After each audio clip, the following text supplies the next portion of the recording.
Hello विद्यार्थियों, जैसा कि मैं पिछली वीडियो में आपको पढ़ा चुका हूँ, कक्षा 10 साइंस का पहला चैप्टर चल रहा है और उसमें मैंने पढ़ाया था कि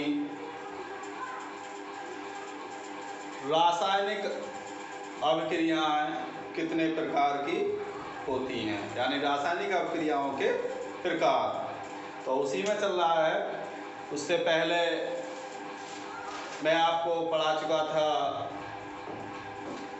कि संयोजन अभिक्रियाएं क्या होती हैं और संयोजन के बाद ऊष्माक्षेपी रासायनिक अभिक्रियाएं और वियोजन अभिक्रियाएं।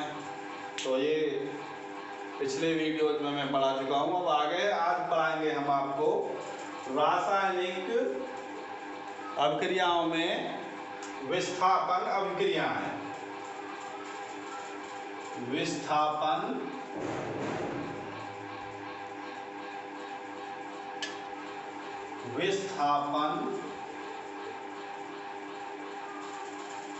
अभिक्रियाएं।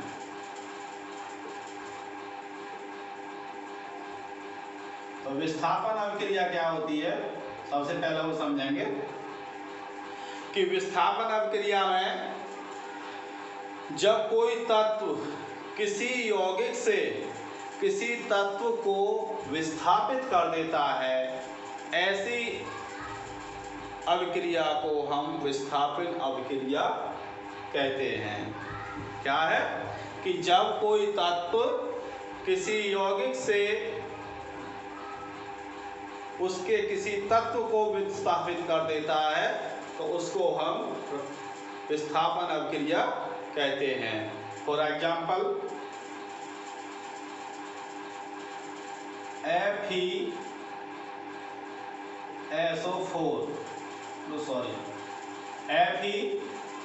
Plus CuSO4 is equal to, यहाँ क्या है, ये आयरन और इधर कॉपर सल्फेट है। ये क्या है, कॉपर सल्फेट। तो यहाँ इस अभिक्रिया में क्या होगा कि ये आयरन इस कॉपर सल्फेट से कॉपर को विस्थापित कर देता है और सेम उसकी जगह पर आकर बैठ जाता है। तो FeSO4 प्लस Cu। देखो यहाँ क्या था, ये Cu था, यहाँ इसने Cu को विस्थापित कर दिया, हटा दिया और स्वयं आकर उसकी जगह पर स्थान ले लिया।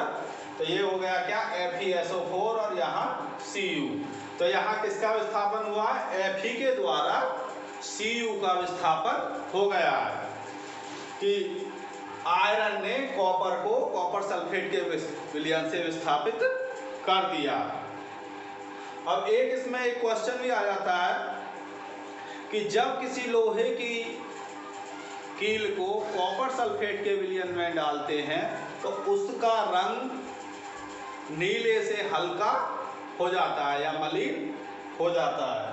तो उसका कारण भी यही है कि जब कॉपर सल्फेट का विलयन होता है, ये कॉपर सल्फेट, तो ये नीला होता है। जब इसमें से कॉपर को ये आयरन के द्वारा विस्थापित हो जाता है तो ये कुछ हल्का हो जाता है और कॉपर इसमें से अलग हो जाता है। तो कॉपर को विस्थापित होने के कारण उसका रंग नीले से हल्का हो जाता है। दूसरा एक एग्जाम्पल और ले लेते हैं यहाँ पर, Zn प्लस CuSO4। तो यहाँ ZnSO4 प्लस Cu। तो यहाँ क्या है, ये जिंक और यहाँ कॉपर। तो यहाँ भी जिंक कॉपर सल्फेट के विलयन से कॉपर को विस्थापित कर देता है। तीसरा example, Pb plus CuCl2 is equal to PbCl2 plus Cu। देखो यहाँ कॉपर सल्फेट का विलयन है और यहाँ आयरन है, यहाँ जिंक है और यहाँ ये लेड है। तीनों ने कॉपर को कॉपर सल्फेट के विलयन से विस्थापित कर दिया है। तो विस्थापित करने का कारण क्या है कि अधिक क्रियाशील धातु कम क्रियाशील धातु को उसके यौगिक से या उसके विलयन से उसको अलग कर देती है। तो यहाँ विस्थापन अभिक्रिया में हम ये भी लिख सकते हैं, इसकी जो डेफिनेशन है कि अधिक क्रियाशील धातु कम क्रियाशील धातु को उसके यौगिक से विस्थापित कर देती है। कहने का मतलब यह है कि Fe, Zn और Pb, आयरन, जिंक और लेड, ये तीनों कॉपर की अपेक्षा अधिक क्रियाशील हैं, इसीलिए इसको ये विस्थापित कर देती हैं। दूसरा, आगे चलते हैं, इसमें द्विविस्थापन अभिक्रिया। क्या है? द्विविस्थापन अभिक्रिया। अब द्विविस्थापन अभिक्रिया में क्या होता है कि वे अभिक्रियाएं जिनमें अभिकारकों के बीच आयनों का आदान प्रदान होता है उन्हें द्विविस्थापन अभिक्रिया कहते हैं। नोट कर लो, लिख लो इसकी डेफिनेशन। वे अभिक्रियाएं जिनमें अभिकारकों के बीच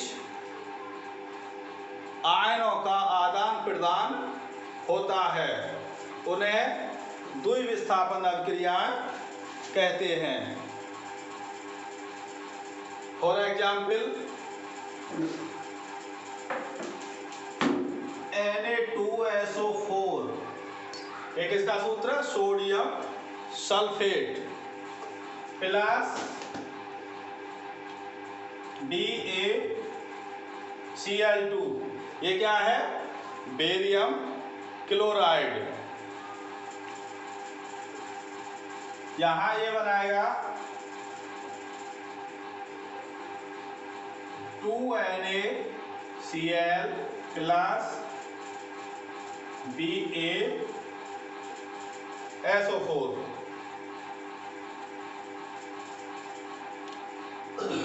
तो यहाँ ये बेरियम सल्फेट बना लेता है और यहाँ ये सोडियम क्लोराइड बना लेता है। इसका नाम क्या है? बेरियम सल्फेट और इसका सोडियम क्लोराइड।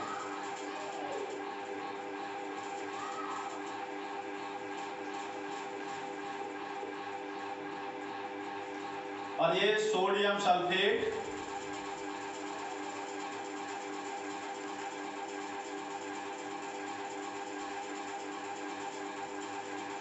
ये बेरियम क्लोराइड।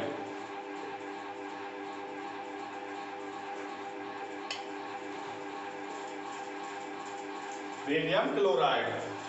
अब इसके आयनों में किस तरीके से आदान प्रदान होता है, यहां देखिए, सोडियम है, ये सोडियम Na, इसकी जो संयोजकता होती है वो कितनी होती है? 1। तो आवेश जो होता है इस पर प्लस धन, तो सोडियम धनायन है ये, और यहाँ Cl ऋणायन। तो यहाँ ये सोडियम Cl ऋणायन के साथ मिलकर अपना कंपाउंड बना लेता है। तो यहाँ ये दोनों मिलकर क्या बनाते हैं? NaCl।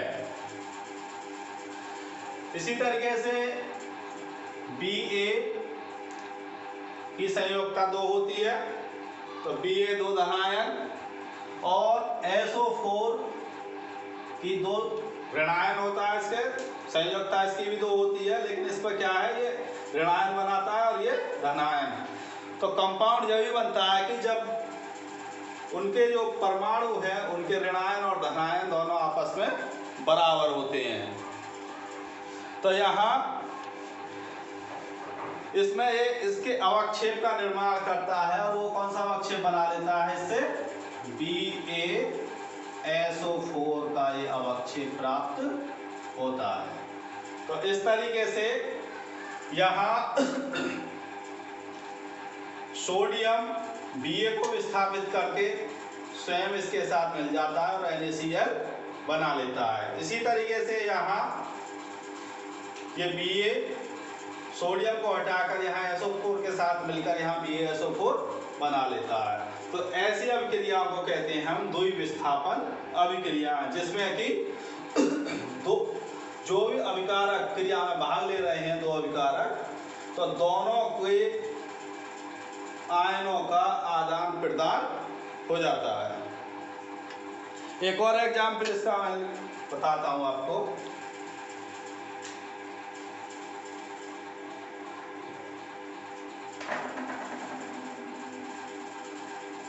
PbNO3 का होल ट्वाइस प्लस 2HCl, यहाँ ये बनाएगा PbCl2 प्लस 2HNO3। तो यहाँ Pb की संयोजकता क्या है, 2, और यहाँ क्लोरीन की संयोजकता क्या है, 1। क्लोरीन एक ऋणायन है और Pb धनायन है। तो यहाँ Pb के केवल एक परमाणु है, क्लोरीन के इसके 2 परमाणु, इसे संयोग करके PbCl2 यानी कि लेड क्लोराइड बना लेते हैं। क्या बना लेते हैं, लेड क्लोराइड। और ये HNO3 नाइट्रिक अम्ल है ये। तो इस तरीके से यहाँ इसमें से नाइट्रेट विस्थापित होकर हाइड्रोजन के साथ जुड़कर HNO3 बना लेता है, और इसमें यहाँ Pb इस क्लोरीन के साथ जुड़कर PbCl2 बना लेता है। तो ऐसी अभिक्रियाओं को हम द्विविस्थापन अभिक्रियाएं कहते हैं। तो ठीक है, आज के लिए इतना ही काफी है। आगे इसमें इस चैप्टर में एक क्वेश्चन भी है, वो मैंने बताया था तुम्हें, जो बीच में क्वेश्चन दिए हुए होते हैं उनमें से एक क्वेश्चन है कि जब लोहे की कील को कॉपर सल्फेट के विलयन में डाला जाता है तो विलयन का रंग मलिन क्यों हो जाता है। तो उसके विषय में मैंने सबसे पहले बता चुका हूँ। तो उसको घर पर आराम से उस क्वेश्चन को करना, और आगे यदि और भी कोई इसमें क्वेश्चन हो, एक और है शायद क्वेश्चन कि द्विविस्थापन अभिक्रिया का उदाहरण लिखिए। तो द्विविस्थापन अभिक्रिया के उदाहरण में ये उदाहरण हम लिख सकते हैं, तो दोनों क्वेश्चन हो जाएंगे। तो इस तरीके से क्वेश्चन करना, और आगे कल बताएंगे। आज के लिए इतना ही काफ़ी है। ठीक है, बाय।